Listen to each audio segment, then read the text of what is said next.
Energy. Thank you. Thanks, Barene. Good afternoon, everyone. Very good to be here with you. So, as Coromone said, today we're going to be talking about how technology is unlocking value in the informal economy.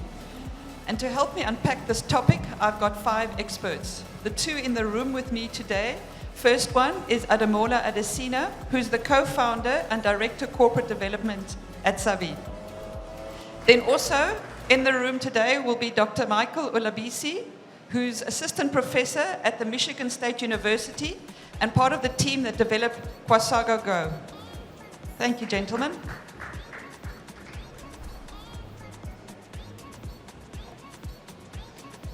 Welcome. Then I've got 3 guests online. The first one is Dr Patel, who's the global head of financial services at Wasoko. The next one from Morocco is Ismael Belkhayat, I hope I got that right, the founder and CEO of Chari. And last but not least is Tesh Mbaabu, the co-founder and CEO of Marketforce 360. So, welcome everyone. Before we get going today, I'll be asking each of the panel members a question specifically. But if any of the other panel members want to also add to the response, please feel free to do so. Specifically those online, just unmute yourself and please feel free to ask. And then to everyone in the audience and online, please remember to post your questions on Slido. The code is FOC 2022. Thank you. Okay, so Ademola, I'm going to start with you. And I think for the benefit of the audience, let's unpack what we're talking about. So can you give us a brief overview of how the picture changes when technology enters the informal economy? Can you hear me? I think the first impression most people will get with respect to tech and informal commerce are just the interfaces the merchants use to acquire goods for their shops, the merchant-facing interfaces, but there's also a lot going on behind the scenes. Well, first of all, can you guys hear me properly? Tech at the back. The sound is very low, please. I'll try and speak louder. So I think the first thing people think about with respect to tech and in the informal sector are those interfaces the merchants use to restock their shop, the merchant-facing interfaces, but there's also a lot going on behind the scenes, whether that's coordinating logistics, coordinating movement of goods, storage of goods, profiling the merchant, profiling the consumers the merchant is selling to, and even in terms of the front end, also looking at how you help manufacturers understand the transaction flows from those same merchants. So it's not just how the merchant transacts for their shop, but really the whole ecosystem of activities they need to move goods around, store goods, get credits, etc. What we've seen is the fundamental novelty is transparency and profiling, understanding what's going on, and the merchant themselves. Because today, because they mostly transact in cash, you don't really have a sense of what's happening. Whether it's a good day, it's a bad day, whether they're scaled, they're subscale, and bringing technology really helps to, shine a light on the reality of the situation. Yeah. Thanks, Ademola. My next question is for you, Ismael. So I know that in this space, there isn't just one business model, and we actually see a sort of a continuum from asset light to more asset intensive. Won't you please give us a brief overview of the differences between these two models? Listen, every startup founder in the world dreams about being asset light, right? Less hassles. And dreams about being a marketplace where he will put in contact, demand, and offer. Unfortunately, in this B2B e-commerce model, it is very difficult to offer such a service. Mainly because you won't find any supplier that would meet with your SLAs, which are delivering the goods on time and usually in less than 24 hours. And as you may know, there is cash scarcity on the market. If you deliver too late, the shop owner doesn't keep your money. The truck of Coca-Cola has come before you and has taken everything. At the same time, the shop owner uses your service because he wants to get one single point of contact. He wants to have a one-stop shop where he can buy everything. He wants to get delivered only once. He wants to save time thanks to your service. So in order to be able to provide this great service, unfortunately, sometime you need to be integrated. You need to have some assets. But that's the first step. Once you do it yourself, you learn how it works. You get to know what are the needs of your users. You start developing your own tech through the whole value chain, getting the orders, preparing the orders, delivering the orders. And once you have the tech, that's the day you can start externalizing your logistic, giving it to a third-party player, but he will use your own technology and you will be able to master your logistic without handling the logistic. So in order to be asset light, you need to start by being asset intensive. Thanks, Ismael. Great explanation. So when we talk informal economy, I'm pretty sure for most of you what comes to mind is a typical trader. However, in many African countries, probably most of them, agriculture is also a big part of the informal economy. So, Michael, won't you give us a bit of an idea of how tech impacts farmers and benefits farmers? Thank you, Barene. I think people can hear me.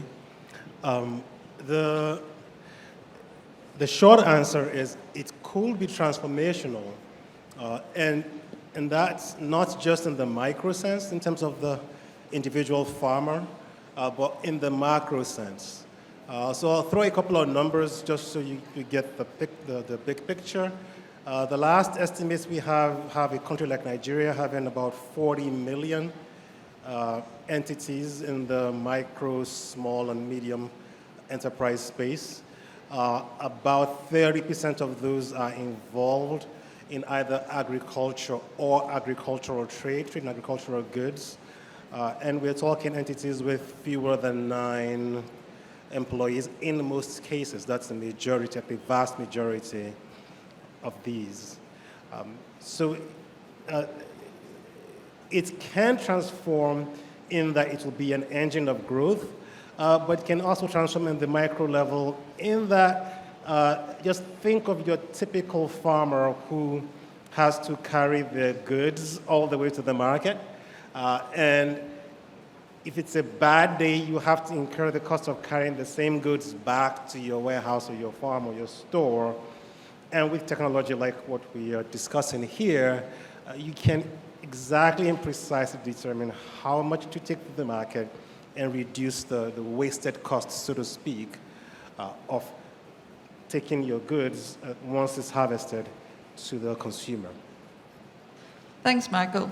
Yeah. And before the panel, we had an interesting conversation about this, and Ademola made an observation that he thought that this was a sector that actually had significant potential, and yet there was limited investment in this space. Ademola, I'm going to give you the opportunity to briefly explain why you think the investment doesn't match the opportunity. Sure. I think that right now one has generally seen more activity in the FMCG sector, FMCG category, with respect to B2B marketplaces. But you do have players operating across multiple value chains. A good friend of mine is building something in chemicals. We all know players like Pharma and pharmaceuticals, Thrive Agric in agriculture. And I do think that capital investments, profit-seeking enterprises are going to look for where there are blockages in the value chain and throw money at those blockages. And so whether it's agricultural productivity, logistics issues, we at Sabi actually operate across categories and see as much opportunity in agriculture as we see in, textiles or electronics or FMCG. I think that it's just harder to see what those problems are until you're closer to the ground and engaging with some of the stakeholders lower in the value chain, basically. Thank you. So that gives you a brief overview of what the whole world looks like when we talk about tech in the informal economy. So now let's sort of change gears and talk about what the future might look like. So my first question is to you, Tesh. We all know the macroeconomic environment is a bit messy at the moment. And one of the consequences that we're seeing is a decrease in investment in startups. And this obviously will also impact commerce platforms. And so, Tesh, in your mind, what would be sort of two of the key consequences or trends that you see as a result of potential less investment in these commerce platforms, which obviously would impact their ability to grow and expand? Yeah, thank you. That's a great question. We've definitely seen a lot of change happening over the last few months in the ecosystem based on this microeconomic environment. The last 3 years by themselves have been quite tough, dealing with a pandemic. We've seen war, and we've seen cost of living really increase. But what I think will come out of this is we will see more resilient founders kind of rising to the top. I think the whole VC and tech world was really glamorized, and we got a lot of activity from people who are not really passionate about solving important problems coming into the space. But I think we'll see really quality businesses rising to the top because the best teams will definitely win and will be able to continue attracting capital. And for the existing companies in the space and looking at B2B marketplaces, I think founders will start being more focused on the fundamentals. So looking at how you spend, how you think about growth versus top line growth versus bottom line growth. Thinking about path to profitability, and that's mainly because the scrutiny and expectations from investors have really heightened during this period. So, but I think the important thing is that capital will continue to flow just at a slower rate and will back companies that are more clear in articulating their path to profitability. Thanks a lot, Tesh. I don't know if there's any of the other panel members who want to build on that question. Okay, if not, I'm going to keep moving. So the other thing that's quite common in the world of startup and tech is mergers and acquisitions. And on the one, I suppose it's quite easy to see why has a commerce platform size could be very beneficial. The more buyers and sellers you have, the more economy of scale and the more efficient your business is. However, it isn't always good, especially for the end user.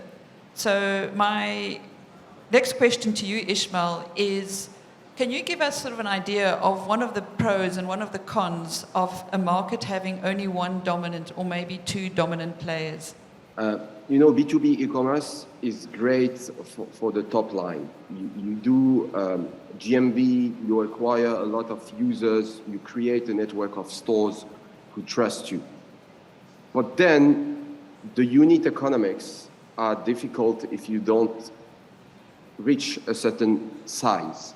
And this is why you should quickly grow so you can get leverage on your suppliers, negotiate good payment terms and good margins. And at the same time, the more you grow, the more you can optimize your logistics in order to improve your costs. So in that sense, only those players who reach a certain size will be able to at least show the good unit economics the VCs are today looking for. So in this current macroeconomic situation, we will end up in a situation where many players will team up together to reach the right size. Of course, for the end user, you may think that a situation where there is a dominant player may be harmful again, because prices may go up. However, you will realize that when you team up teams from different thinking, from different expertise, you end up creating a better service, a better product. You end up getting closer to the users. So I do believe that this vertical is a very complex vertical that needs a strong team to be managed, and I believe that M&A is the right way to do it, specifically in that context, macroeconomic context. Thanks, Ismael. Great. I really like that answer. The idea of partnering with people who have a different set of skills, I suppose, is always a good way to go. So my next question is for you, Ademola, again. One of the things that I find particularly interesting, and we had a session earlier about fintech, which obviously is all about payments, etc. Yet when you look at commerce platforms, a core part of it is very obviously is also payments. The commerce without the payments is not really commerce. How do you see the interplay between these two industries, which I suppose are separate but connected in many ways? Sure. I think the first thing that comes to mind is that the profiling and understanding of the merchants, which these marketplaces consider a natural skill set, feeds quite synergistically into providing different kinds of financial services. The first being credit to help the businesses grow. But I think it's also important to realize that even within just that subsector of credits, there are different types of credits, right? So there's the inventory finance that a small merchant may need. There's invoice factoring that an agricultural aggregator may need, logistics finance, etc. But I do think that it's the profiling, understanding of the merchant that enables financial institutions to know what to do for them, how to support them. It's that profiling that doesn't exist today. But I think we're just at the beginning. I mean, to speak to what Ismael mentioned earlier, I don't think we're anywhere near the place where the market is saturated and there's pricing pressure on the end user. I mean, there's over 80 million SMEs on the continent. The top 5 players, many of which are in this room, probably serve, in combination, less than 500,000 people. And so I think we're still very far away from really affecting the kind of impact that would drive pricing pressure at that level. Thank you. So to me it says there's plenty more opportunity. My next question is for you, Dip. If you look at sort of ultimately the consumer, the end user in the stories we're discussing is the small business owner. And the introduction of tech surely has had an impact on the behaviors and attitudes of these small business owners and how they view tech, the world, and their businesses. Dip, won't you give us an idea of what you've observed in your business, please? Michael, another question for you. There's often conversation about penetration of smartphones, and everyone talks about how the penetration is increasing, yet on the other hand, there's still so many people who don't have access to a smartphone. The part that's never really discussed is actually the adoption of the technology. To have the smartphone is one thing, but to actually get people to use it and be comfortable to use it is often the biggest hurdles that businesses face. Won't you tell us more about how Casa will go approach that? Thank you, Barene. That's a great question. I'll just start with a short answer, which is just show up, to be physically present. The trends we have, back up what you said, it's about 35% smartphone adoption rates, most of West Africa at this point. Our projections are like in less than 5 to 10 years, that'll be 65%, so it will be the clear majority with smartphones. So that is not the issue if you're trying to market through an app about who has a smartphone. The issue is, do they recognize you? Do you have a reason to think that what you're offering is useful to them? I was telling you just before we came up that my colleague here, Dr. Ajibade, has been to all 36 states of Nigeria, We have had teams of youth visit more than 300 separate markets. We have met with market association leaders. We have shown up, and we've gone even beyond that. For several of the markets, we have key contacts who we stay in touch with just to understand what's the state of the market. We have other reasons beyond the app to know them and stay in touch with them. And therefore, when we ask them, consider using this app, it's not a big ask because we do have a relationship. So again, I'll just come back to the short answer. It's just show up. Thank you. I hear you when you say it show up, but what I love about it is the creativity of the solution of using the youth to help educate farmers who are typically older. And part of me also hopes that over time it encourages more youth to stay in agriculture or to go into agriculture. DIP, let's try again. I don't know if you heard the question the first time, but if you could please tell us about how behaviors and attitudes of small traders in the informal sector have changed over the last few years and how you see that trend playing out going forward. Dip, won't you just check? I think you're on mute. We can see you now, but we can't hear you. I'm not on mute. I think okay, it should be we on can their hear you. side. Actually, I can hear you. All good, we can okay, hear can you. you hear me now? Okay, great, excellent. Yeah, I heard the question the second time round. I think the first time round we had issues with the links, so we dropped for a bit. Thank you very much for that question. I believe you asked...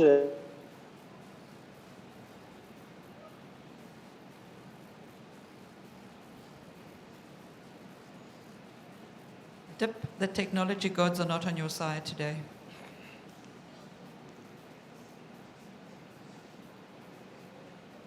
Okay, while we're trying to see if we can solve that problem, just a reminder to everyone to please post your questions in Slido. It is TCFOC 2022. So go onto Slido, TCFOC 2022, and post your questions. And then vote for questions that you would like to be answered.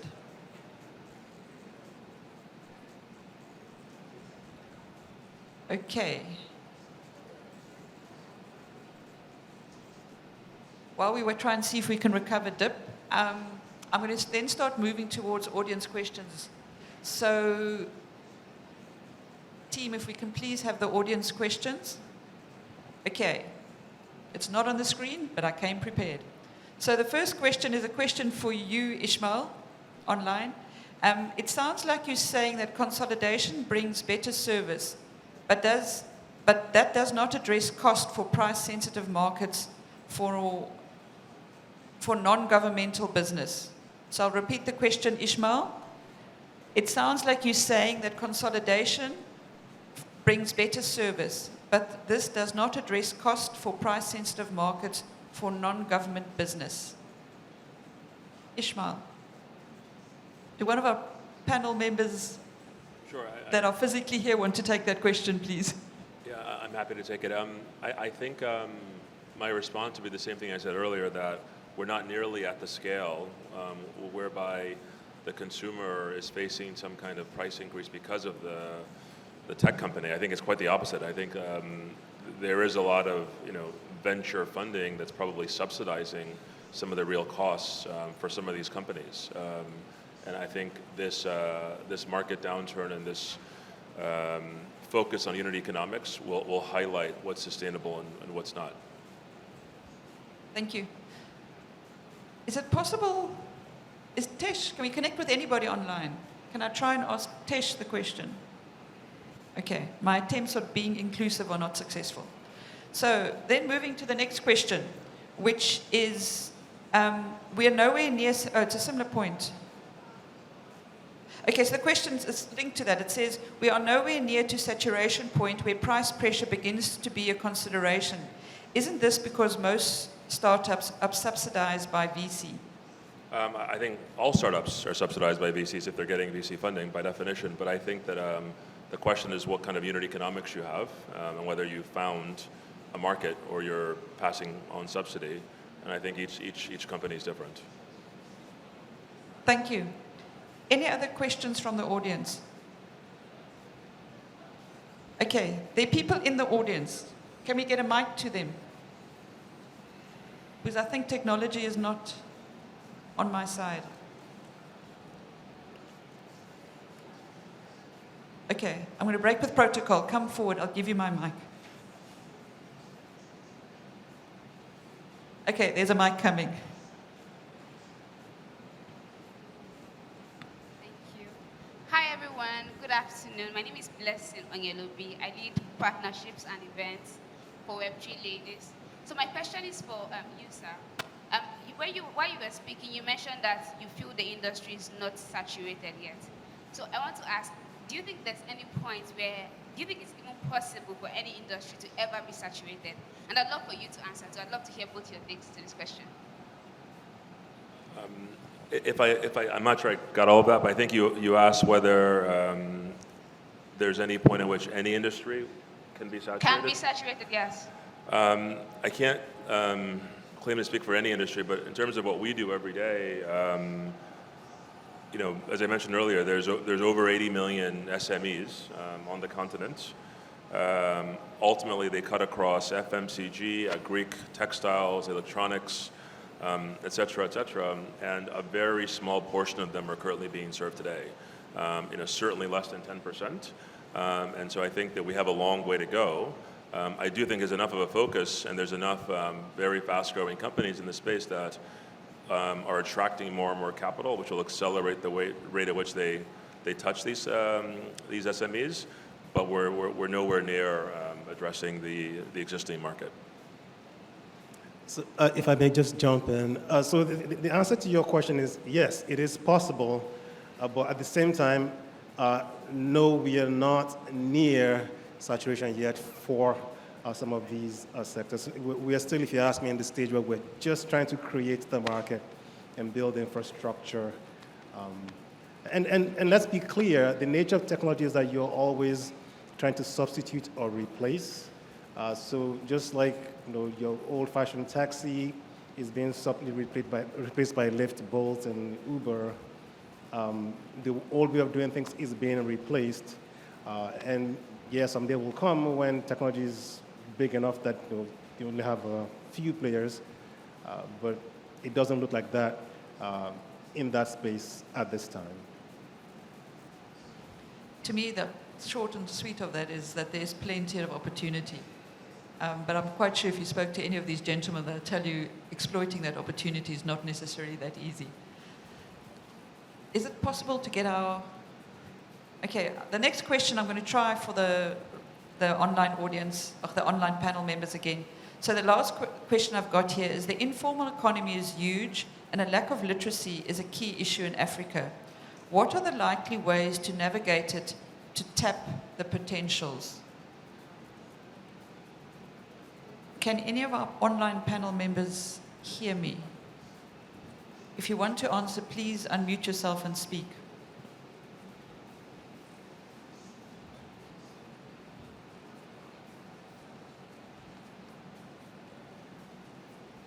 Okay. Michael, I'm going to give it back to you. I'll take it. So this has been a challenge for us because I can give you again a quick stats. I mean, the typical Kaswago user has about 3 years of secondary education. That's after primary school. So even secondary school finishing is above average for us. It is not an easy challenge trying to get someone who barely has secondary education to use a smartphone and use an app effectively, unless, of course, you recognize this at the design stage. You listen to them very carefully like we did. And Tony can tell you we had more than 3 rounds of focus group discussions with these same people to learn what they wanted to see in an app, and you design the app to their specification. So again, it takes more work to attend to the level of cognition and preferences that people have, but it can be done, and Kaswago is an example just to show everyone that it's been done. Yeah, I really like the idea of not assuming that you have to read to be able to use technology. Maybe we need to design technology in such a way that people are less reliant on reading. I fear we might have lost our online audience. But so in closing, because I've got no more questions, I'm going to ask each of you an impromptu question. Just because I know in the audience we've got many people who are keen on starting a business and using tech to as part of that business. So if you had to give one piece of advice to someone who is busy building a startup, thinking about a startup, what would that be? And Michael, I'll give you second because I know it's a bit out of, maybe, I don't know if it's fair to ask you, but Ademola, please, what would your response be? I think I have more than one piece of advice, but the first one that comes to mind is to, I think you need to go pursue it for something probably other than the money, and to have a genuine commitment to whatever impact you're trying to achieve, and get used to a lot of emotional volatility. Yeah. Thank you. Like that, because if I heard you correctly, you said you must do it for the passion, not for the money. Great. Michael, your thoughts? I'll be honest and tell everyone, Kasuago is a research project waiting to be a business. So if you are interested in being our partner and turning to a business, please talk to me. Beyond that, I'll tell you, we started this, just like you said, because we saw a need. It's because of something. It wasn't because of money. We cared about a subject and a topic, and that's what got us into it. You will need that on the days when things get tough. Trust me on that. But again, it's been a joy, and I can't wait to see what happens next. Thank you. So that's the end of our session. Thank you, Ademola and Michael, and thank you to the panels the panel members online who we unfortunately lost. I feel very sorry for them, or sad for them. Thank you to everyone in the audience. I'm going to hand over to Koromone now, who has got a big surprise for everybody, or something exciting to announce. Thank you, guys, and thank you for your time.